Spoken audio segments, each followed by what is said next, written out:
গৌৰৱান্বিত আৰু খুব আনন্দিত যে ৰাভা জাতিৰ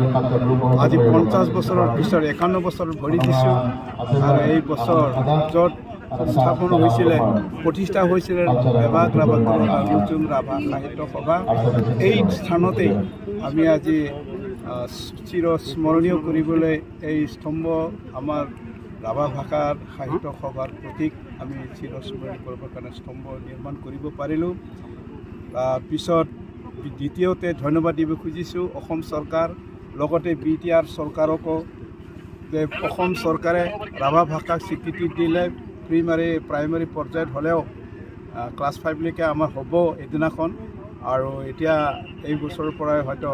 আমাক এইটো সুযোগ দিছে আৰু কাৰণে অসম চৰকাৰলৈ আদৰণি আৰু ধন্যবাদ দিছোঁ আৰু ভৱিষ্যত আমাৰ জাতীয় যিটো ভাষা আমাৰ ৰাভা জাতিৰ ভাষা এই ভাষাৰ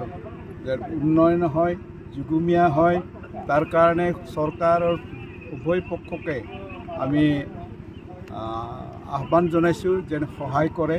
কাৰণ চৰকাৰৰ হাত নহ'লে চৰকাৰৰ সহায় নহ'লে কোনো জাতিগোষ্ঠী কোনো ভাষা জীয়াই থাকিব নোৱাৰে অকল নিজেই তৈয়াৰ কৰি পেলাই ভাষা জীয়াই থাকিব নোৱাৰে সেইকাৰণে চৰকাৰৰ সহায় লাগে আৰু সেই ফালৰ পৰা আমি আশা কৰিম যে আমাৰ প্ৰচুৰ পৰিমাণে শিক্ষক লাগে যিমানবিলাক ৰাভা প্ৰধান স্কুল আছে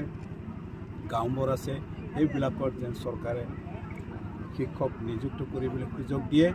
আৰু ৰাভা জাতিৰ ভাষাৰ যেন উন্নয়ন হয় আৰু এই সাহিত্য সভা বিশ্ব দৰবাৰলৈ লৈ যাব পাৰোঁ আজি যিকোনো ভাষা ৰৈ থকা নাই সকলো ভাষাই জংঘলবাৰীত থকা বনৰ হাবিত থকা যি জাতি জনগোষ্ঠীৰ ভাষাও আজি উদ্ধাৰ হৈছে ৰাভাসকলেও আজিৰ পৰা আৰম্ভ ক'ব পৰা যায় যে আমাৰ ভাষা উদ্ধাৰ হৈছে কাৰণ আমি মাধ্যম পালোঁ গতিকে সকলোৰ ফালেদি আমি আনন্দিত আৰু খুব মানে ধন্যবাদ নিজকে গৌৰৱান্বিত মানিছোঁ আজিৰ দিনত যুৱচামৰ এইটোৱেই যে আমাৰ যুৱচামে মই দেখিবলৈ পাইছোঁ মই নিজেই ভুক্তভোগী কাৰণ নিজকে ৰাভা বুলি পৰিচয় দিবলৈ কুণ্ঠাবোধ কৰা ৰাভা যুৱক বহুত ওলাইছে আৰু ছেপাৰেটিষ্ট মনোভাৱ যে বিভাজনমুখী